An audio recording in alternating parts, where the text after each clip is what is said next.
मी लय वेळेस सांगितलं ग्रामसेवकाला जीव लावा, गावात आलात एक कप चहा पाजा, त्याला उगाच विचारा आई बरी आहे का, बायको बरी आहे का, मुलाला किती मार्क पडले त्याला विचारा, त्याच्या पाठीवर हात फिरा.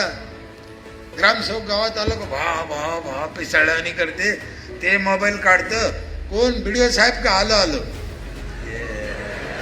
कशाचं व्हिडिओ कशाचं काय काय कराय काय काय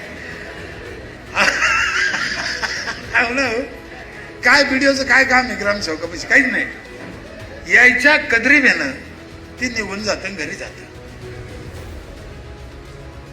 बरं ग्रामसेवक म्हणजे काय IPS अधिकारी आहे का तुमच्या आमच्या बहुजनातलं पोरग, त्याला सांभाळून घ्या ना तुम्ही. मी लय वेळेस सांगितलं ग्रामसेवक कपिली गाय आहे, कपिली गाय, त्याच्या पोटात 33 कोटी देव आहे. त्याच्या मनात आलं तर गावचा विकास, नाही तर गाव भकास. म्हणून त्याला जीव लावा साहेब, जीव लावा.